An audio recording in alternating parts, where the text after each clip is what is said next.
නමස්කාර වේවා බුදුරුවනට සැමදා බුදු හිමි සරණ යමි. නමස්කාර වේවා ධම්රුවනට සැමදා සදහම් සරණ යමි. නමස්කාර වේවා සංඝරුවනට සැමදා මහා සංඝ සරණ යමි. නමස්කාර වේවා තුනුරුවනට සැමදා තිසරණ සරණ යමි. සාදු සාදු සාදු. අප හැම දෙනාගේ කල්යාණ මිත්‍ර ගුරුදේවෝත්තම පරම පූජනීය පින්වත් ලොකු ස්වාමින් වහන්සේ නිදුක්ව නිරෝගව දීර්ඝායුෂ සම්පත්තියම ලබත්වා. සාදු සාදු සාදු. පූජනීය ගරුතර මහා සංඝරත්නයන් අවසරයි. වාසනාවන්ත සදහවත් පින්වතුනේ, අතිශයින්ම භයංකාර වූ හිතාගත නොහැකි ආකාරයෙන් පටලැවි යන තෘෂ්ණාවත් එක්ක වසඟ වෙලා තෘෂ්ණා දැලේ පැටලිලා යන සංසාරික ගමනකයි අපි මේ යෙදිලා ඉන්නේ. පින්වතුනි, බඳු සංසාර ගමනක යෙදමින් ඉද්දි තමයි අපට ඊටාම කලාතුරකින් භාග්‍යවත් බුදුරජාණන් වහන්සේ නමකගේ සද්ධර්මයක් ශ්‍රවණය කරන්නට ලැබිලා ජීවිතේ සම්බන්ධයෙන් යම් වැටහීමක්, යම් සැබෑ දැනුමක් මේ විදිහට ඇති කරගන්නට අවස්ථාව උදා වෙලා තියෙන්නේ. මේ දිනවල ධම්මපදය මුල් කරගෙන අපි කතා කරන මේ ධර්මදේශනාවලදී තණ්හා වර්ගයේ ගාථා තමයි අපි ඉගෙන ගන්නෙ. තෘෂ්ණාව කියලා කියන්නේ මේ සාංශාරික ගමන හදන වඩුවා කියලා බුදුරජාණන් වහන්සේ වදාළේ. තෘෂ්ණාවෙන් තමයි මේ සියලුම දුක් උපද්දන්නේ. සත්වයාගේ ජීවිතවල තණ්හාව කියන එක දැලක් වගේ එලිලා තියෙනවා. ඒ එළුණු දැලත් එක්ක ආශ්‍රව කර්ම මේ හැම එකත් එක්කම බැඳිච්චි අවුලෙන් අවුලට පල්වෙච්චි සංසාර ගමනක් තමයි අපි හැමෝම උරුම කරගෙන ඉන්නේ. ඒක හොඳට තේරෙන පුවතක් අද මේ ධර්මයෙන් අපිට ඉගෙන ගන්නට ලැබෙනවා. අද දේශනාව වෙනුවෙන් දායකත්වයෙන් දරනු ලබන්නේ නොම්බර 49 දුවවත්ත පාර ගොරකාපිටිය පිළියන්දල යන ලිපිනේ පදිංචි පින්වත් කිංස්ලි මොවාන් සොහොයුරා සහ ඩිල්රුක්සී සිරිවර්ධන සොහොයුරිය විසින් ඒ පින්වතුන්ලා නොඑක් පුණ්‍ය ප්‍රාර්ථනාවන් තමන්ගේ ජීවිතේ තබාගෙනයි අද දවසේ මේ ධර්ම දානමය පින මේ විදිහට සිද්ධ කරන්නේ. පින්වතුනේ, ඒ අපගේ මහා කාරුණික භාග්‍යවත් බුදුරජාණන් වහන්සේ සියල්ල දක්නා සියල්ල දන්නා මුනි රජාණන් වහන්සේ එක් අවස්ථාවක රජගහ නුවර මාවතේ පිඬුසිඟා වඩිමින් ඉන්නවා. එතකොට බුදුරජාණන් වහන්සේට දැක ගන්නට ලැබුණා අසූචි කමින් හිටපු ඊරි පැටවියක්. පොඩි ඊරි පැටික්කියක් පාර අයිනේ අසූචි කමින් ඉන්නවා. බුදුරජාණන් වහන්සේත් භික්ෂු සංඝයා වහන්සේත් දකිනකොට මේ ඊරි පැටවි කලබල වුණා. කලබල වෙලා පාර හරහට පැනලා ඉක්මනින් දුවලා ගියා. වර්තමානයේ අද වුණත් අපිට දකින්න ලැබෙන ඔය ඇතන් පාරවල් වල යනකොට රාත්‍රී කාලයේ උන් ওই විදිහට ඌරෝ කලබල වෙලා දුවන හැටි. මේ ඊරි පැටික්කි තනියෙන් හිටියේ.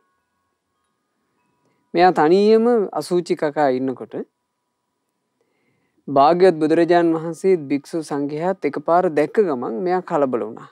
කලබල වෙලා පාර හරහට පැනලා දිව්වා. ඒ මොහොතේම අපේ ආනන්ද ස්වාමීන් වහන්සේට දකින්නට ලැබෙනවා තථාගත බුදුරජාණන් වහන්සේ තුල දකින්නට ලැබෙන ඊතා කලාතුරකින් දැක ගන්නට ලැබෙන අසිරිමත් කාරණාවක්. ඒ තමයි තථාගත සම්බුදුරජාණන් වහන්සේ මදසිනහවක් පහළ කළා. තථාගත බුදුවරු මදසිනහ පහළ කළද්දී එහි ඊතා අසිරිමත් දෙයක් වන්නේය. තථාගත සම්මා සම්බුදුරජාණන් වහන්සේගේ මුව මණ්ඩලයේ වැඩ හිඳින උතුම් දළදා වහන්සේලාගෙන් ශ්වේත ඝන බුද්ධ රශ්මි මාලාව විහිදෙන්නේය. ඒ සුදු බුදු රශ්මිය බුදුරජාණන් වහන්සේගේ සම්බුදු සිරස 3-8ක් ප්‍රදක්ෂිනා කොට නොපෙනී යන්නේය. මේ ඊරි පැටවිය දකින මොහොතේ මේ අසිරිය වුණා.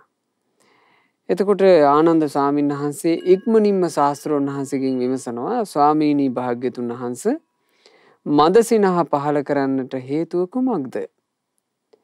බුදුරජාන් වහන්සේ වදාලා පින්වත් ආනන්දේනි දැන් ඔබ දැක්කා නොවේද මිනිසුන්ගේ අසූචි කමින් සිටිය මේ ඊරි පැටවියක් මෙතනින් පැනලා දුවනවා. එහෙමයි ස්වාමීනි.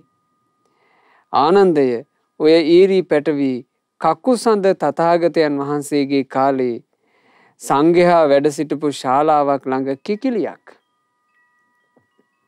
ඔය අද හිටපු ඊරි පැටවි අතීතයේ කකුසඳ බුදුරජාණන් වහන්සේ වැඩ ඉන්න කාලේ කකුසඳ බුදුරජාණන් වහන්සේ වැඩ හිටපු කාලය කියලා කියන්නේ මේ මහා භද්‍ර කල්පේ. මේ මහා භද්‍ර කල්පේ මිනිසුන්ගේ ආයුෂ අවුරුදු 40000ක්ව පැවති යුගයකයි කකුසඳ අරහත් සම්මා සම්බුදුරජාණන් වහන්සේ පහළ වුණේ. ඒ බුදුරජාණන් වහන්සේ පහළ වී ශ්‍රී සද්ධර්මයේ දේශනා කරන කාලේ මේ ඊරි පැටවි තිරිසන් ලෝකේම කිකිලියක් වෙලා හිටියා.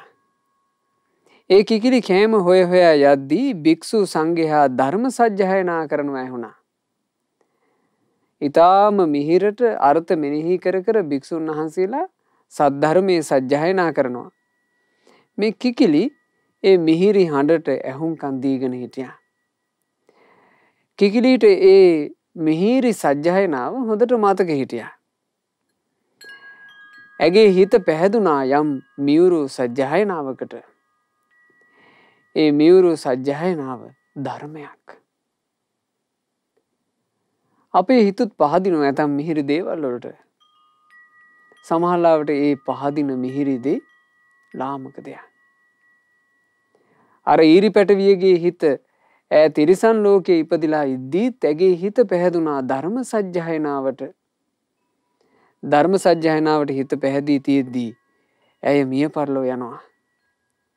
ඇය මිය ගියාට පස්සේ මේ තෘෂ්ණා ජාලාවත් එක්ක ඒක රාශී වෙච්චි සංසාර කතාවේ ස්වභාවය. ඇගේ හිත යම් තැනකට පැහැදී තිබුණාද බර වී තිබුණාද ඒ ඔස්සේ කර්ම සකස් වුණාද තිරිසන් ලෝකෙන් නිදහස් වෙලා ඇය යලි උපදිනවා රජපෞලේ. ඇය මනුස්ස දුවක්.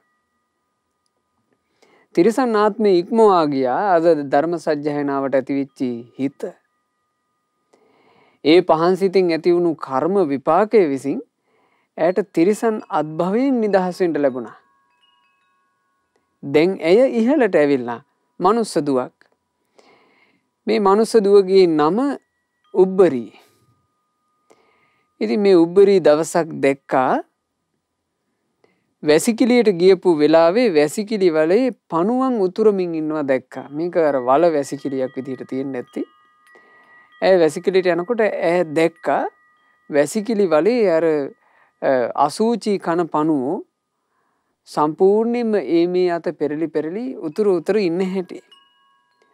දැකලා ඒ පණුවන්ගේ පිරිච්චි දර්ශනය ඇගේ හිතට තදට කාවැදුනා. අර සිලිසිලි ගාලා පණුව දඟලමින් ඉන්න දර්ශනේ ඇගේ හිතට හරි තදට වැදුනා. ඒකට කියනවා පුලවක සංඥාව කියලා. මේ පුලවක සංඥාව නවසීවතික භාවනා කරන භික්ෂුවත් උපදව ගන්නවනේ. මෘත ශරීරයේ පණුවන් උතුරු ඉන්න සටහන. දැන් මේට අර අසූචි වලේ අසූචි කන පණුව දැකලා මේ පුලවක සංඥාව පිළිකුල් මේ ශරීරය මේක පිළිකුල් සහගත දෙයක් නේ කියන සංඥාව හටගත්තා. ඇය ඒකම මෙනෙහි කර කර වාසය කළා. ඇයට මේක හිතෙන් අතහැර ගන්න බැරුව ගියා. මේකම හිතින් මෙනෙහි කර කර මේක අප්‍රසන්න විදිහට නෙවෙයි මෙනෙහි කරේ. ඇයි මේකේ ඇත්ත ස්වභාවය මෙනෙහි කරා. ඒ මෙනෙහි කරද්දී ඇයට පුළුවන් වුණා පළවෙනි ධ්‍යානය උපදවන්න. පළවෙනි ධ්‍යාන සමාපත්තිය තුල හිත පිහිටියා. ඒ ධ්‍යාන සමාපත්තිය උපන් කුසල් බලයෙන් ඇය බඹලොවේ උපන්නා. එතකොට බලන්න තිරිසන් ලෝකෙන් මනුස්ස ලෝකයකට ආවා. මනුස්ස ලෝකේ ස්ත්‍රියාවක්. ඒ ජීවිතේ පුලවක සංඥාව ඇති කරගත්ත නිසා ස්ත්‍රී භාවයන් සම්පූර්ණයෙන් නැතුව ගිහිල්ලා ඇය ගිහින් උපන්නා බඹලොව. දැන් බ්‍රහ්ම රාජෙක්. මේ බ්‍රහ්ම රාජයා බ්‍රහ්ම ලෝකේ යන්තාක් ආයු තියනවාද? ඒ තාක්කල් අර බ්‍රහ්ම විමානවල සුවසේ නිදුකින් කාමයට එක්ක එකතු වෙච්ච එකක් නෙවෙයි. කාමයන් නැති නිදුක් සැපයක් ලබා ඉඳලා එතනින් චුත වුණා. බ්‍රහ්ම ලෝකවල දීර්ඝ ආයුෂ. ඒ දීර්ඝ ආයුෂෙත් අවසන් වුණා. අවසන්ව චුත වී බුදුරජාණන් වහන්සේ දේශනා කරනවා බලන්න ආනන්දය. උපතක් පිණිස යන සත්වයාගේ තියෙන මේ සාංශාරික කතාවේ භයංකාරකම දැන් මේ බඹලොව හිටපු කෙනා තමයි මේ තිරිසන් යෝනියේ ඊරි පැටවියක් විදිහට ඉපදිලා මේ විදිහට අසූචි කකා ඉන්නේ. බලන්න ලෞතුරා භාග්‍යවත් බුදුරජාණන් වහන්සේගේ ආශ්චර්යවත් වූ බුදු නුවණින් දැක්කා මිස මේවා කොහේ හොයන්නද? අද අපි දකිනවා පින්වතුනි අසූචි ගොඩේ වහගෙන ඉන්න මැස්සෝ. එයාලටත් කතාවක් ඇති. අපි දන්නේ නැහැ. අද අපි දකිනවා මහත් වූ ගිජුකමින් අසූචි අනුභව කරන සුනකයෝ. එයාලගේ කතාව අපි දන්නේ. අදටත් අපිට දකින්න ලැබෙනවා. අසූචි කන ඌරෝ ඊරියෝ. ඒගොල්ලන්ගේ කතා මොනවද කියලා අපි දන්නේ. හැබැයි ඒ හැම කතාවකම ඇත්තේ මේන්න මේ වගේ ශෝකාන්තියක්මයි. මේක අහගෙන හිටපු භික්ෂුන් වහන්සේලාට නැවත නැවත ඉපදී යන උපන්නාට පස්සේ කර්ම රැස් කරා යන මේ සංසාර ගමන ගැන ගොඩාක් බය හිතුණා. අපේ මෙහෙම එකද මේ පටලැවිලා තියෙන්නේ? මෙහෙම එකකද මේ කරකැවි යන්නේ? බලන්න මේ සංසාර ගමන කොච්චර භයංකාරද කියලා. මේ සංසාර ගමනේ ඇතැමි උපදින්නේ අම්මා කෙනෙකුගේ කුසකට කියලා එන්නේ දරු සම්පතට ආසා නැති කෙනෙක්ගේ බඩට. දරුවෙක් ලැබෙනවට ආසා නැති දරුවෙක් ලැබීම පිණිස කැමැත්තකින් තොර කාන්තාවකගේ කුසකට එනවා. ඒ ආවට පස්සේ මනුස්ස ලෝකයට පැමිණෙන්නේ මී කියන හැඟීම් මාත්‍රය තබාගෙන මව් කුසේදීම යලි හැරියන්න වෙනවා. එතෙන් කාන්තාව තමන්ගේ කුසට දරුවෙක් ආවා කියලා දැනගත්ත ගමන් ඉක්මනින් මොකක් හරි ක්‍රමයකින් ඒක විනාශ කරනවා. සමහරවිට නිරේ ඉඳලා එන කෙනෙක්ගේ තිරිසන් ලෝකේ ඉඳලා එන කෙනෙක් කලාතුරකින් තමයි මේ මනුස්ස ලෝකයකට එන්න හදන්නේ. යලි හැරි වෙන්න වෙනවා සංසාරේ.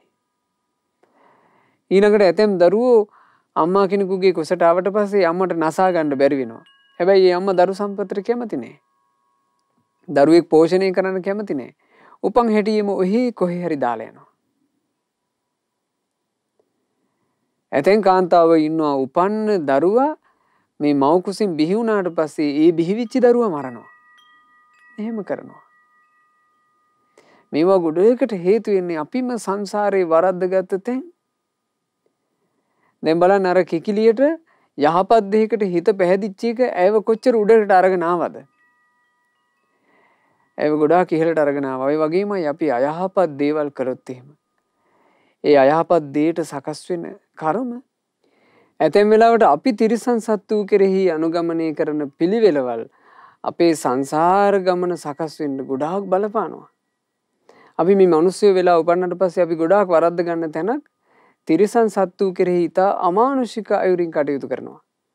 තිරිසන් සතුන්ට හිංසා කරනවා. ඒ අයට ආදරේ, සෙනෙහස, දයාව ලබා දෙන්නේ නැතුව අපි ඊටාම කටුක කරකසාකාරයෙන් මේ සත්තු කෙරෙහි කටයුතු කරනවා. ඒ වගේ කර්ම විපාක හැදි හැදි එනකොට කරකැවි එනකොට කොයි අයුරින් එනවාද කියලා අපි දන්නේ නැහැ. ඇතැම් වෙලාවට උපන් හැටියේම Tamanට මව්සෙනෙහස අහිමි වී යන්න හේතු වෙන්නේ ඒ තිරිසන් සතුන් කෙරෙහි අපි කටයුතු කරපු ආකාරයක් වෙන්න පුළුවන්. ඒ නිසා පින්වතුනි ගොඩාක් සැලකිලිමත් වෙන්න ඕන මේ භයංකාර සංසාර ගමනේ යනකොට. ඊළඟට ඇතැමෙක් ඊටාම මේ සුළු දේවල් වලට සුළු කාරණා වලට උතුම් තිසරණය පාවලා දෙනවා. ඒක හරියට දකින්න ලැබෙන එක. පුංචි දේවල් වලට තිසරණය හැල්ලු කරනවා. සමහරලාට තමන්ගේ විවාහය වෙන්න පුළුවන්, රස්සාවක් වෙන්න පුළුවන්, දරුවෙක් ඉස්කෝලේකට දාගන්න වෙන්න පුළුවන්.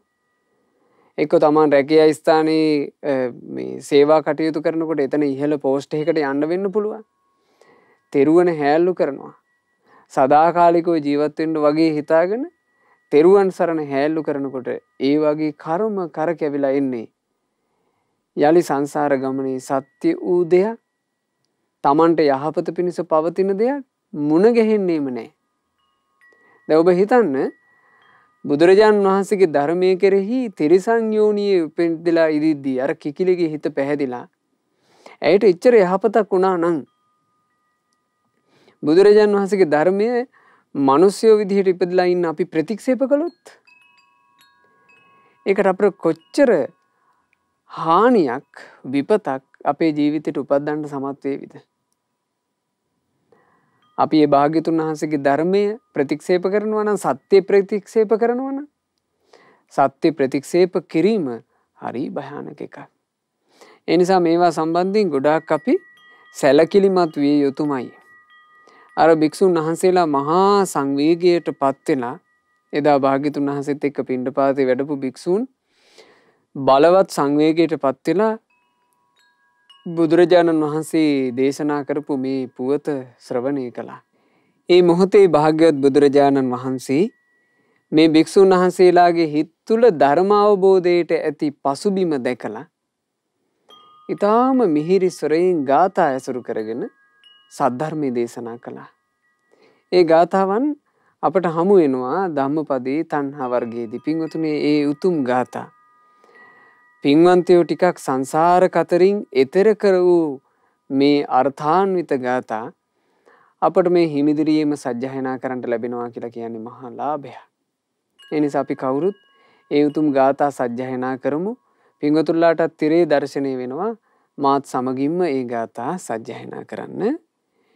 යථාපි මූලේ අනුපද්ද වේදල්හේ චින්නෝ පෙරොක්ඛෝ පුනරේවරුහති එවම්පි තණ්හානුසයේ අනුහතේ නිබ්බත්තති දුක්ඛමිදං පුනප්පුනං. මුදුන් මුල හොඳට ඇති විට සින්ද රුක උව නැවත ලියලයි.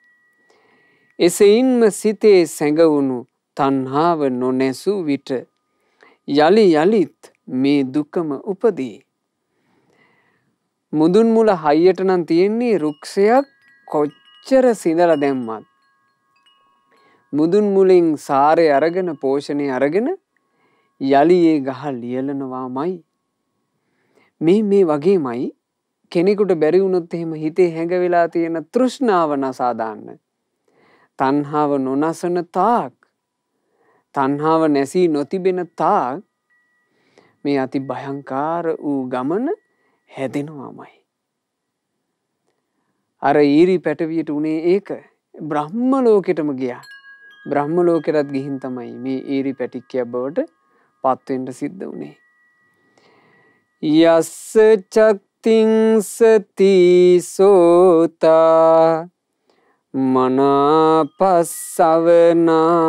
භුසා වහවහන්ති දුද්දිට්ඨින් සංකප්පාරාග නිස්සිතා. තණ්හා සැඩ පහර 36 අයුරකින් බොහෝ සිත් කලු විලසින් යමෙකු තුල හැසිරෙන විට රාගයේම වැළඳගෙන ඇති සිතිවිලි වලට වසඟව මිස දිටු වෙන්ද යුතුයම බලවත්ව එයටම ඇදෙයි. යම් කෙනෙකුගේ හිත ඇතුලේ තණ්හා සැඩ පහර, මේ තණ්හාවට කියනවා තණ්හා සෝත. තණ්හාව කියලා කියන්නේ සැඩ පහරක්. සැඩ පහරක් ගලන්නේහි මම මගේ ආත්මය කියලා හිතාගෙන ඉන්න මේ ඇස කන නාසය දිවකය මනස කියන ద్వාර හයින් දොරටු හයින් තණ්හා සැඩ ගඟ මේ ජීවිතය ඇතුළට ගලා බහිනවා. ඇහැට පේන රූප වලිමුත් තණ්හා සැඩ ගඟ ජීවිතයට ගලා බහිනවා. තණ්හාවෙන්ම පිරෙනවා. කනට ඇහෙන ශබ්ද වලින් තණ්හාවෙන් පිරෙනවා. නාසයට දැනෙන ගඳ සුවඳින් තණ්හාවෙන්ම පිරෙනවා. දිවට දැනෙන රසයෙන් තෘෂ්ණාවම පිරෙනවා. කයට දැනෙන පහසිමුත් තෘෂ්ණාව පිරෙනවා. මනසට එන හිතුවිලි දාමයනොත් තෘෂ්ණාව පිරෙනවා. එතකොට තමාගේ යයි මුල් කරගෙන මම කියන හැඟීමෙන් යුක්තව 18 ආකාරයකින් හිත හසුරවනවා කියනවා. ඒ ගැන භාග්‍යවත් බුදුරජාන් වහන්සේ දේශනා කළා තණ්හා ජාලිනී කියන සූත්‍රයේදී. තණ්හා දැල මම වෙමි කියන හැඟීම මුල් කරගෙනම මම කියන අදහස මුල් කරගෙනම තෘෂ්ණාව හැසිරෙනවා 18 ආකාරයකට. මම වෙමි කියලා හිතනවා කියනවා. මම මෙබඳු ආකාර වෙමි කියලා හිතනවා. එහෙම නැත්නම් මම මෙසේ වෙමි කියලා හිතනවා. එහෙම නැත්නම් මං වෙනත් ආකාරයක් වෙමි එහෙමත් හිතනවා. එක්ක මම නොනැසෙන කෙනෙක් කියලා හිතනවා. එහෙම නැත්නම් හිතනවා මං නැසෙන කෙනෙක් කියලා. එක්කෝ හිතෙනවා මං කියලා කෙනෙක් ඉන්නවද? ඇත්තටම මම කියලා කෙනෙක් සිටීද? එහෙමත් හිතෙනවා. මම කියලා කෙනෙක් මෙබඳු ආකාරයෙන් සිටීද? එහෙමත් හිතෙනවා. මම කියලා කෙනෙක් මෙසේ සිටිය හැක්කේද? එහෙමත් හිතෙනවා. මම කියලා කෙනෙක් අන් ආකාරයකින් සිටිය හැක්කේද? ඔහොමත් හිතෙනවා. බලන්න මේ හිතුවිලි, මේ හැම හිතුවිල්ලක්ම තෘෂ්ණාවත් එක්ක වසඟ වෙලා යන තණ්හා දැලේ කොටස්. මම කියා කෙනෙක් අන් අයරකින් සිටිය හැකිද? එහෙමත් හිතෙනවා. මම යන්නෙක් සිටිය හැක්කේම වේද? එහෙමත් හිතෙනවා. මෙබඳු ආකාරයෙන්ම මම කියා කෙනෙක් අනාගතයේ සිටිය හැකිද? ඒක හිතෙන්නේ අනාගතය අරඹය. මං කියලා කෙනෙක් අනාගතේ ඉන්න පුළුවන්ද? මං කියලා කෙනෙක් අනාගතේ මේ ආකාරයෙන් ඉන්න පුළුවන්ද? මං කියලා කෙනෙක් අනාගතේ මෙසේ සිටිය හැකිද? එහෙම නැත්නම් මං කියලා කෙනෙක් අනාගතේ වෙනත් අයරකින් සිටිය හැකිද? අනාගතේ මම කියා කෙනෙක් පැනවේවිද? මෙබඳු ආකාරයෙන් පැනවේවිද? මෙසේ ආකාරයකින් පැනවේවිද? වෙනත් ආකාරයකින් පැනවේවිද කියලා මෙන්න මෙහෙම මම ඇසුරු කරගත්ත මහා ජාලාවක්. ඒ තමයි තමන් ඇසුරු කරගෙන මම කියන හැඟීම ඇසුරු කරගෙන. එහෙම නැත්නම් බාහිර ඇසුරු කරගෙනත් හිතනවා කියන ওই විදිහටම 18 ආකාරයකට මේ බාහිර රූප තුල, බාහිර වේදනා තුල, මේ নানা ප්‍රකාර දේවල් තුල තමන් ඉදීවිද කියන අදහස. ඉතින් මේ අදහස් එක්ක 36 ආකාරයකින් මම කියන හැඟීම මුල් කරගෙන 18 ආකාරයකිනුත් බාහිර ඇසුරු කරගෙන 18 ආකාරයකිනුත් කියන 36 ආකාරයකින් මේ හිත හැසිරෙනවා. ඕක ඇතුලේ තමයි පින්වතුනි දීර්ඝ සංසාර ගමනේ සම්පූර්ණයෙන් හැසිරි ආවේ. තාම යන්නේ ඕක ඇතුලේ. ඉතින් තණ්හා ජාලිනී සූත්‍රය විවේකයෙන් කියව ගන්න පින්වතුනට මේ කාරණේ ටික ටික පහදා ගන්න පුළුවන්. ඉතින් බුදුරජාන් වහන්සේ දේශනා කළා ඒ විදිහට බොහෝ සිත්කලු ආකාරයෙන් යමෙක් තුල තණ්හාවම හැසිරෙනකොට රාගයෙන්ම වැළඳගෙන ඇති සිතිවිලි වලට වසඟ වෙලා මිසදිටුවෙන් යුතුව බලවත්ම යලි යලිත් සසරට මැදෙනවා. මිත්‍යා දෘෂ්ටිය මුල් කරගෙන යලි යලිත් සංසාරෙටම ඇදෙන්න සිද්ධ වෙනවා. යලි යලිත් ඇදෙන්නේ සසරට. සවන්ති සබ්බදී සෝතා ලතා උබ්බිජ්ජතිට්ඨති තංච දිස්වා ලතං ජාතං මූලං පඤ්ඤාය චින්දත. මේ සියලු ඉඳුරන්ගෙන් ගලති තණ්හා වේගයෝ වැලක්සේ එති යයි හොඳින් දැක තණ්හාව නම් වැල මුලින් සිදලව් නුවණ යොදමින් මේ ඉන්ද්‍රියයන්ගෙන් තණ්හා වේගය ගලනවා. මේ තණ්හා වේගය ඉන්ද්‍රියයන්ගෙන් ගලන්නේ කොහාටද? ඇතුළටයි. ජීවිත අභ්‍යන්තරයටයි තණ්හා වේගය, තණ්හා සැඩ පහර, තණ්හා ප්‍රවාහය ගලන්නේ. බලන්න පිංගුතුනි, එසේ නොවේද කියා. මේ ලෝකේ ජීවත් වෙනකොට අපි හැමතිස්සෙම මොකක් හරි බලනවා, මොකක් හරි අහනවා, මොකක් හරි ගඳ සුවඳක් ආග්‍රහණය කරනවා, මොකක් හරි රස විඳිනවා, මොකක් හරි පහසක් ලබනවා, මොන හරි හිතනවා. හැම මොහොතකම තණ්හා සැඩ ගඟ ඇතුළට ගලනවනේ. තණ්හා ප්‍රවාහය.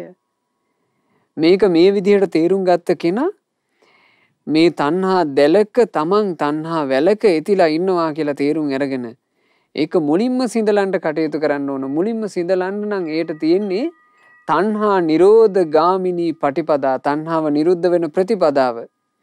කුමක්ද පිංගතුනේ තණ්හාව නිරුද්ධ වෙන ප්‍රතිපදාව? අය මේව අරිය වට්ටංගිකෝ මග්ගෝ. මේ ආර්ය අෂ්ටාංගික මාර්ගයමයි, වෙන කිසිවක් නෑ. සරිතානි සිනේහිතානිච සෝමනස්සානි භවන්ති ජන්තුනෝ තේසාත සිතා සුඛේසිනෝ තේවේ ජාති ජරූප ගානරා. සිත බැඳී ගිය විට තණ්හා සැඩ වේගයට මිනිසා හට එයින් සොම්නසක් ඇති වෙයි. ඒ මිහිරි සැපයට බැඳී එයම සොය සොයා යන විට සැබැවින්ම ඒ සත්වයෝ ඉපදින දිරෙන ලොව කරා යති. මේක තමයි සංසාර කතාවේ අපිට සිද්ධ වෙන දේ. සිත බැඳිලා යනවා අර තණ්හා සැඩ වේගයට. ඇහැට පේන රූප ඔස්සේ රූප තණ්හාවට බැඳෙනවා. කන ඔස්සේ ශබ්ද තණ්හාවට බැඳෙනවා. නොයෙක් ගඳ සුවඳට තණ්හාවෙන් බැඳෙනවා. නොයෙක් රසයන්ට තණ්හාවෙන් බැඳෙනවා. නොයෙක් පහසට බැඳෙනවා. නොයෙක් හිතුවිල්ලේ බැඳෙනවා. ඒකෙන් මේ මිනිසා හට සොම්නසක් තිබෙනවාමයි. ඒකෙන් සොම්නසක් තියෙනවා. මේ සංසාරගත සත්වයා ඒ තැන සතුටින් පිළිගන්නේ ඒ නිසා. අර ඊරි පැටවි කිකිලි වෙලා ඉපදිලා ඉන්නකොට ඒ ලෝකේ තිබුණු නොයෙක් ආහාර, චූටි චූටි පණුවෝ කන ඒවා, පුංචි පුංචි හාල්ලට කන ඒවා, ඒ වගේ සතුටු වුණා. ඒ කිකිලිය වෙලා ඉන්නකොට කුකුලන්ගේ පහසට සතුටු වුණා. එහෙම හැඟීම් ඇයට හටගත්තා. හැබැයි ඒ අතරේම ඇයට මොකද්දෝ වාසනාවකට අර ධර්මයටත් හිත පැහැදුනා. ඊට පස්සේ ඇය මනුස්ස දුවක් වෙනවා. මනුස්ස දුව වුණාම මනුස්ස ලෝකයේ තියෙන බොජුන් වලට ඇය ආස කරනවා. රාජ්‍ය සැපට ඇය ආස කරනවා. ඒ ඔස්සේ හිත බැඳී යනවා. ඒ අතරේම ඇගේ හිතේ අර උතුම් සංඥාව ගැන, පුලවක සංඥාව ගැන, ජීවිත යථාර්ථය ගැන යම් හිතක් උපන්නා. ඒ හිත කොච්චර ප්‍රබල වුණාද කියන්නේ කාම සැපේ කියන ඇති ඇල්ම අත්හැරලා දැම්මා. හැබැයි කාම සැපේට ඇති ඇල්ම අත්හැරියාට කාම තණ්හාවෙන් යම් తాවකාලිකව නිදහස් වීමක් ලැබුවට භව තණ්හාවෙන් නිදහසක් උනේ නැහැ. ඒ නිසා බ්‍රහ්ම ලෝකේ ගියා. බ්‍රහ්ම ලෝකෙන් පස්සේ ආයේ මෙන්න ඊරි පැටවියක් බවට පත් වෙලා අසුචියට ආස කරනවා. අද පින්වතුනි අපි සමහරලාට වමනයක් දැක්කාම චිකේ කියලා පිළිකුල් කරනවා. එනමුත් අපි තිරිසන් ලෝකෙවල ඉපදිලා ඒ වමනේම රස කර කර කන්නේ නැති. ඒක තමයි මේ සංසාර කතාවේ ඇත්ත ස්වභාවය.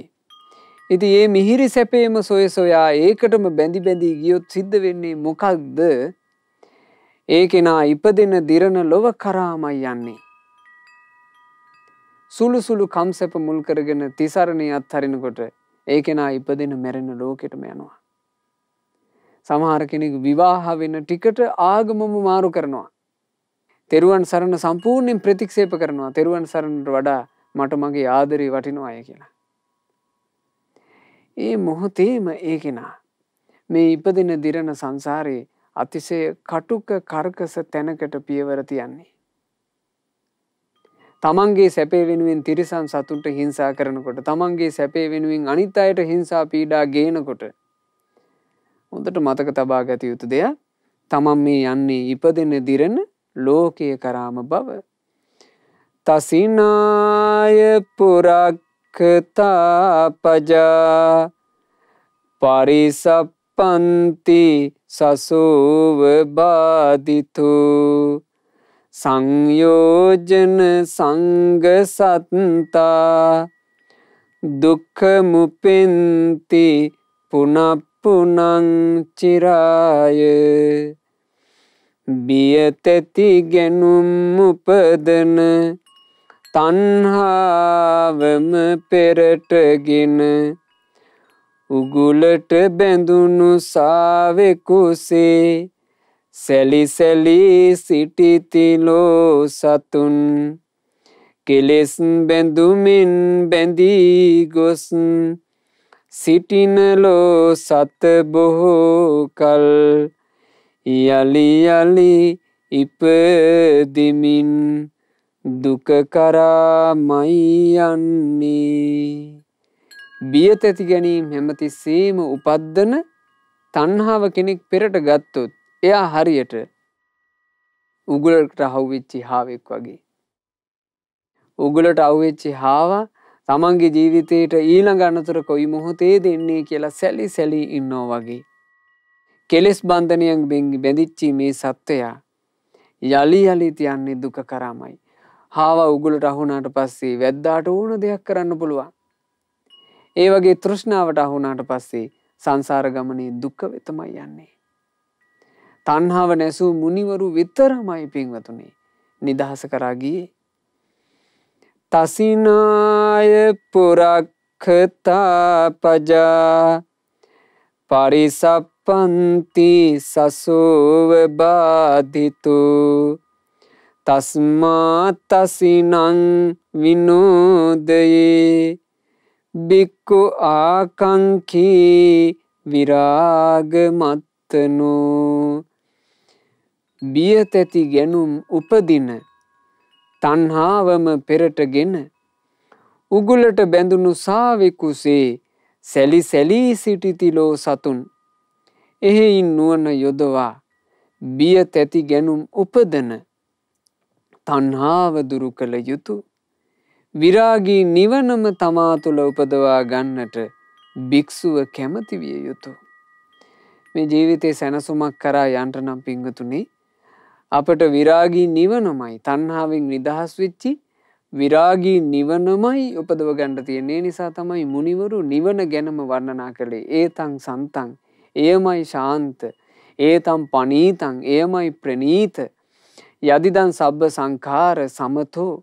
මේ සියලුම සංස්කාර ධර්මයන් සංසිඳී ගිය සබ්බූ පදි පටි නිස්සග්ගෝ සියලු කෙලෙස් සහිත කර්මයන් ක්ෂය වී ගිය තණ්හක්කයෝ තෘෂ්ණාව ක්ෂය වී ගිය විරාගෝ නිබ්බානන්ති සසරට නොයලුණු නිවනමයි ශ්‍රේෂ්ඨ. ඒ විරාගී නිවනමයි ශ්‍රේෂ්ඨ කියලා බුදුරජාණන් වහන්සේගේ ශාසනය තුල නිවන දුටු මුනිවරු නිවනම වර්ණනා කළේ නිසා. ඉතින් භාග්‍යතුන් වහන්සේ උනත් අපට නිවන පිණිසම තමයි හැමතිස්සෙම උත්සාහවත් වෙන්න කිව්වේ පින්වතුනි. මේ ධර්මයන් ගැන හිත පහදවා ගැනීම අපට යම් කලෙක ඒ නිවන පසක් කරන්නට ඒකාන්ත කොට හේතු වෙනවාමයි. ඉතින් එදා භාග්‍යතුන් වහන්සේ මේ සොඳුරු ගාථාවන්ගෙන් ධර්මයේ දේශනා කරනකොට ඒ ඊරි පැටවියගේ සිදුවීම සිද්ධ වෙන වෙලාවේ එතන හිටපු භික්ෂුන් වහන්සේලා අනුපිළිවෙලින් මාර්ග ඵලයන්ටපත් වුණා. ඇතැම් භික්ෂූන් සෝවාන් වුණා.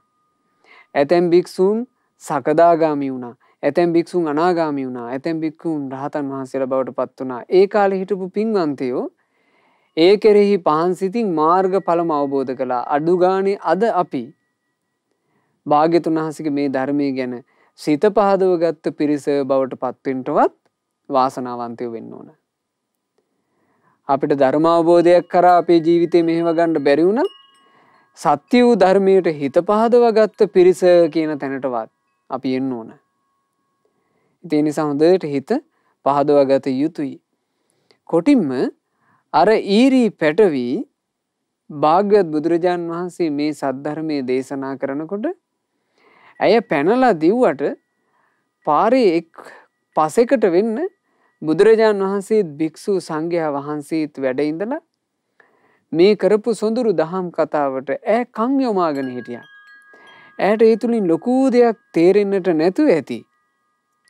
හැබැයි ඒ ඊරි පැටවි ඒ ආත්මින් චුත වුණාම ඇය මනුස්ස ලෝකයට යලි පැමිණියා. ඇගේ තිරිසන් උපත නැතුව ගියා. ඇය යලි පැමිණෙනවා ස්වර්ණ භූමියේ රජපෞලකට අයත් ඒ රජපෞලේ නිවසක. ඒ රජපෞලේ ඉපදිලා රාජශ්‍රීයෙන් වාසය කරපු ඇය එතනින් යලි චුත වෙනවා. එතනින් චුත වෙලා ගිහින් කාවීර පටුනේ නාවිකයෙකුගේ නිවසේ යලිත් උපන්නා. බලන්න මේ සංසාර කතාව. මේ ඊරි පැටවියකගේ ගමනක්. ඇය ස්වර්ණ භූමියේ රජපෞලේ උපන්නා. ඊළඟට කාවීර පටුනේ නාවිකයෙකුගේ නිවසේ උපන්නා. එහි ජීවිතේ ගත කරලා එයින් චුත වෙලා යලි ඉපදිලා තියෙන්නේ මේ ලංකා භූමියේ අනුරාධපුරයේ ධනවත් කුලගයක. ඒ කුලගෙදරත් මේ ලංකා භූමියට වෙලා නොයෙක් දේ කරමින් වාසය කළා. එතනින් චුත වුණා. එතනින් චුත වෙලා අනුරාධපුරයේම තවත් ධනවත් කුලගයක ආයෙත් උපන්නා. ඒත් ආයුෂ ගෙවලා දාලා එතනිමුත් චුත වුණා. ඊට පස්සේ ලක්දිවම දකුණු පළාතේ බොක්කන්ත කියන ගමේ සුමන කියලා ග්‍රහපතියෙකුගේ දියණියක් වෙලා ඇය උපන්නා. මෙවර ඇගේ නම සුමනා. ඇගේ පියා ඒ ගම අත්හැරලා දීඝවාපී රටට ගිහින් ඒ කාලේ තිබිලා තියෙනවා මහා මුනි කියලා ගමක් ඒ පැත්තේ. අන්නේ මහා මුනි කියන ගමේ වාසය කළා. එහිදී දුටුගැමුණු රජුරුවන්ගේ ලකුණ්ඨක අතිම්බර කියලා ඇමතියෙක් මේ සුමනාව දැකලා ඇය කෙරෙහි පිළිමද සිතක් ඇති කරගෙන ඇයව සරණ පාවා ගත්තා.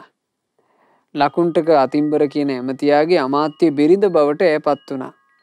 දවසක් කෝටි පබ්බත කියන මහා විහාරවාසී මහා අනුරුද්ධ කියලා තෙරුන් වහන්සේ නමක් මේ සුමනාවන් වාසය කරපු ලකුණ්ඨක අතිම්බරගේ නිවසට ආවා. ඒ වැඩම කරපු වෙලාවේ මේ රහතන් වහන්සේ ඇයව දැකලා ඇගේ මේ ජීවිත කතාව සිතුවම් පටක් වගේ උන්වහන්සේගේ නුවණින් දැකගත්තා. ඒ දැකගෙන මේ රහතන් වහන්සේ අනෙක් භික්ෂුන් වහන්සේලාට ධර්ම සංවේගයේ ඉපදවීම පිණිස මේ කතාව භික්ෂුන්ට කිව්වා. එවැනි ඌරු පැටික්කයක් වෙලා හිටපු කෙනෙක් කැරකි මනුස්ස ලෝකෙට ඇවිත් දැන් ආන්න ලකුණ්ඨක අතිම්බර මහා ඇමතියාගේ බිරිඳ බවටත් පත් වෙලා පුදුම සංසාර ගමනක් මේක කියලා. මේ කියපු කතාව ඇයට ඇහුණා. ඇය මේ කතාව මුල් කරගෙන දැන් මේ කතාව කරපු සංගරුවන ගැන ඇය හිතා පහදව ගත්තේ නෑ. මේ කතාව මුල් කරගෙන ඇය තව තවත් ධර්ම කරුණු ඉගෙන ගත්තා. ඒ ධර්ම කරුණු ඉගෙනගෙන ඇය යම් පමණකට ධර්මයේ හැසිරෙන්න මහන්සි ගන්නකොට ඇයට ජාති ස්මරණ ඥානය උපදවා ගන්නට අවකාශය ලැබුණා. ඇය දැක්ක තමන්ගේ සංසාර කතාව. ඒ සසර කතාව ඇය දැක්කාට පස්සේ තමන්ගේ ස්වාමි පුරුෂයා වන ලකුණ්ඨක අතිම්බර ඇමතියාගෙන් අවසරය අරගෙන ඇය මහණ වුණා. මේ ලංකා භූමියේ මහණ වෙලා තිස්ස මහා විහාරයේදී මහා සතිපට්ඨාන සූත්‍ර දේශනාව අසමින් ඒ භික්ෂුණිය සෝවාන් ඵලය සාක්ෂාත් කරනවා. පස්සේ මේ ලංකාවේ තිබුණු දෙමළ ප්‍රශ්නය සම්පූර්ණයෙන්ම අහවර වෙලා ඇය වැඩම කළා බොක්කන්ත කියන ගමට. එහි කල්ල මහා විහාරයේදී ආසි විසෝපම සූත්‍ර දේශනාව කියන ධර්මය ඇයට ශ්‍රවණය කරන්නට ලැබෙනවා. එහිදී ඇය රහතන් වහන්සේ නම බවට පත් වෙලා අරහත් උත්තමාවියක් බවට පත් වෙලා සංසාර දුකින් නිදහස් වුණා. මේක තමයි අති භයාංකර සසරේ ඇත්ත ස්වභාවය. ඒ සංසාර ගමනින් යම් කෙනෙක් නිදහස් වුණා නම් නිදහස් උනේම පින්වතුනි තණ්හාව නසා දමන වැඩපිළිවෙලේ හික්මිලා. ඒ වැඩපිළිවෙල ආර්ය අෂ්ටාංගික මාර්ගයමයි. මේකට වෙනත් විසඳුම් ඇත්තේ නැහැ. ඒ නිසා අපි අපේ ජීවිතේ යහපත කැමති නම් අපි අපේ ජීවිතේ දියුණුව කැමති නම් අපි හැමදිනා කළ යුතු දේ තමයි ටික ටික නමුත් වෙහෙසක් අරගෙන ආර්ය අෂ්ටාංගික මාර්ගයේ දියුණු කරන්නටම උත්සාහවත් වෙන්න. ඒකමයි මේකට විසඳුම. මේ භයංකාර සංසාර ගමනේ නැත්තම් අපි නේක ජාතිවල සැප විඳ විඳත් ඉන්න ඇති. නේක ජාතිවල බොහෝ දුක් විඳ විඳත් ඉන්න ඇති. අපට හමු වුණේ නැත්තේ පිංගුතුනේ. තෘෂ්ණාවත් එක්ක පටලවිලා යන මෙහෙම කතන්දරයක් තියෙනවා කියන එකයි. ඒක හමු වුණත් යම් බුදු කෙනෙකුගෙන් අහන්න ලැබුණත් අපේ හිත තදට ඒ ගැන පැහැදිලා නැහැ. දැන් මේ මොහොතේවත් අපි මේ භාග්‍යතුන් වහන්සේගේ මේ අරුත්බර ධර්මයේ ගැනම අපේ හිතේ අදහසක් ඇති කරගන්න ඕන. මේ අවස්ථාව වෙනසෙන්න තියෙන මේ අවකාශයන්මයි වැඩි. බුද්ධ කාලේ වුණත් එහෙමයි. මහා කස්සප මහරහතන් වහන්සේ ළඟ පින්වතුනේ එක තරුණයෙක් මහණ වුණා. මේ මහණ වෙච්චි තරුණ භික්ෂුන් වහන්සේට වැඩි කාලයක් පැවිද්දේ හිත අලවාගෙන වාසය කරන්න බැරුව ගියා. මේ භික්ෂුන් වහන්සේ හොඳට බණ භාවනා කරලා ධ්‍යාන සමාධි තිපෙද්දුවා. හැබැයි ධ්‍යාන සමාධි උපදවාගෙන ඒ තුල වාසය කරමින් ඉද්දී දවසක් ස්ත්‍රී රූපයක් දකින්න ලැබිලා, ස්ත්‍රියවක් දැක ගන්න ලැබිලා, ඒ ඔස්සේ වැරදි විදිහට කල්පනා කරලා අවසානයේ සිවුරු ඇරියා. සිවුරු ඇරලා හිට මේ තරුණයා තමන්ගේ ජීවිකාව ගත කිරීම පිණිස වැරදි මාවතකට යොමු වුණා. හොර කල්ලියකට එකතු වුණා. ඒ හොර කල්ලියට එකතු වෙලා හොරකම් කර කර ඉන්නකොට දවසක් මේ හොර කණ්ඩායම රාජපුරුෂයන්ගේ අත්අඩංගුවට ලක් වුණා. මුළු හොර කල්ලියම හිසගසා දමා මරන්ට තීරණේ යෙදුණා. එතකොට මෙයත් ඒ අතරේ කෙනෙක්. දැන් මේ කලින් මහාන වෙලා හිටපු ධ්‍යාන භාවනා පවා කරපු කෙනෙක්. දන්වැල් දාලා මරන්න අරගෙන යනවා. එදා මහා කස්සප මහරහතන් වහන්සේ පිණ්ඩපාතේ වැඩම කරනවා. අනේ මහා කස්සප මහරහතන් වහන්සේට දැක ගන්න ලැබුණා තමන් වහන්සේ ළඟ මහාන වෙලා හිටපු ශිෂ්‍යයා තමයි දැන් මේ මරන්න අරගෙන යන්නේ. මහා කස්සප මහරහතන් වහන්සේ මොහොතකට අර ඝාතනය පිණිස අරගෙන යන ඒ පොලිම නැවැත්තුවා. නවත්තලා මේ තමන් ළඟ මහාන වෙලා හිටපු ඒ ශිෂ්‍යයාට කතා කළා. පුත්‍රය, දැන් ඉතින් කරන්න දෙයක් නැහැ. දැන් ඔබ වරද්දගෙන. ඒ නිසා පුත්‍රය, දැන් ඔබට පිහිටක් පිණිස තියෙනවා නම් තියෙන්නේ ඔබ පුරුදු කරපු ධර්මයේ විතරයි. ඔබ කලින් කරපු භාවනාවල් මතක ඇතිනේ. දැන් මේ මොහොතේවත් ඒ භාවනාව තුළ හිත පිහිටුව ගන්න කිව්වා. අනේ මේ මරණයට අරගෙන යන කෙනා ඒ වචනේ හොඳට හිතට අරගත්තා. අර ඔක්කොම අමතක කළා. තමන්ව මරණයටයි මේ අරගෙන යන්නේ කියන එකත් අමතක කළා. අමතක කරලා මොහු වදක ස්ථානයේ දක්වාම ධර්මයේ මෙනෙහි කර කර යනවා. දැන් මොහුට වෙන මුකුත් අදහසක් නැහැ. ධර්ම මනසිකාරය තුල හිත ප්‍රීතියටපත් වෙලා තිබුණා. මොහුට වදේ නියම වෙලා තිබුණේ උල තියලා මරන්න. ඇතමෙක්ව හිසගසා දාලා මරලා දැම්මා. මොහු ඔසවලා උලේ හින්දුවා. මේ උලේ හින්දුවා කියලා හෝ අනෙක් අයට වද දෙනවා කියලා හෝ බිහිසුණු ආයුධ අරගත්ත අය වටපිටේ ඉන්නවා කියලා හෝ මොහුට කිසි ගාණක් නැහැ. එතකොට මිනිස්සු මේ ගැන කතා වුණා. බලන්න ඉපේ මේ පුරුෂයා දිහා. මෙච්චර බිහිසුණු පරිසරයක මෙපමණ ආයුධත් තියෙද්දි මේ පුරුෂයා මේ ඔක්කොම මැද නොසැලී ඉන්නවනේ. මේක මහා අසිරියක් නොවෑ කියලා මෙහෙම කතා බහක් අටගත්තා. කොච්චර මේ කතා බහ ගියාද කියන්නේ රජවාසලේ හිටපු රජුරවන්ටත් මේක ආරංචි වුණා. රජතුමා ඒ ගැන කරුණ දැනගෙන මේක බුදුරජාණන් වහන්සේට සැලකලා බුදුරජාණන් වහන්සේ ආන්නේ මොහොතේ ඒ සම්බන්ධයෙන් අවධානය යොමු කරමින් හිටපු සියලු දෙනාට ඇහෙන විදිහට බුදුරජාණන් වහන්සේගේ මිහිරි ස්වරය විහිදුවා මෙන්න මේ ගාථාවෙන්. යෝ නිබ්බානතෝ වනාදිමුත්තමෝ වනමුත්තෝ වනමේව ධාවති තං පුග්ගලමේත පස්සත මුත්තෝ බන්ධන මේව ධාවති. කෙලෙස් වනයෙන් නික්මී වනයෙන් මිදී ගිය අයෙක් වනයෙන් මිදී සිටි හේ යළි දිව්වේය වනයට බලව් මේ පුද්ගලයා දෙස මිදී ගොස් බන්ධනයෙන් බන්ධනය වෙතටම දුවයි. ඒ කිව්වේ අර උලහිඳුලා ඉන්න පුරුෂයා ගැන. මොහු කෙලෙස් වනයෙන් නික්මිලා ඒ කෙලෙස් වනයෙන් නික්මුණා කියලා කිව්වේ කාමයන් අත්හැරලා මහානකමට ආවා. හැබැයි මහානකමේ ටික කාලයක් ඉඳලා ආයමත් දිව්‍ය කෙලෙස් වනයේට ආයමත් කාමයට දිව්වා. දැන් බලාපල්ලා මේ පුරුෂයා දෙස. ඔහු මිදී ගොස් බන්ධනයෙන් යලිත් බන්ධනයන් වෙතටම දුවන හැටි. මේ සංසාර ගමනේ ස්වභාවය නේද මේ කියලා. ඉතින් මේ වෙලාවේ මේ කරපු දහම් කතාව භාග්‍යතුන් වහන්සේගේ ස්වරයේ කොසල් රජුරවන්ට ඇහෙනවා, රාජකීය පිරිසට ඇහෙනවා, අර වදක භූමියේ ඉන්න මිනිස්සුන්ට ඇහෙනවා, වද දෙන සියලු දෙනාට ඇහෙනවා, උලහිඳවපු මේ තරුණයාට දැහුණා. මේක ඇහුණා විතරයි. ඔහු හිටියේ කොහොමද ධර්ම මනසිකාරී සෝතාපන්න ඵලයට පත් වුණා. උලේ ඉඳගෙන ඉන්න කෙනා සෝතාපන්න ඵලයට පත් වෙනකොට ඔහු තුල අර යටපත් වෙලා තිබුණු සමාධිමය හැකියාව උඩට ආවා. ධ්‍යාන සමාපatti ඉපදුනා. අර උලෙන් මිදිලා අහසට පැන නැග්ගා.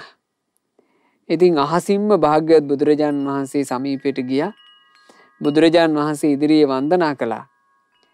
ඒ රජ පිරිස අතරේම ඉඳලා ධර්ම මනසිකාරය තුලින් ඒ භික්ෂූන් වහන්සේ ඒ තරුණයා ගිහි වස්ත්‍ර ඇතුවම රහතන් වහන්සේ නම බවට පත් වුණා.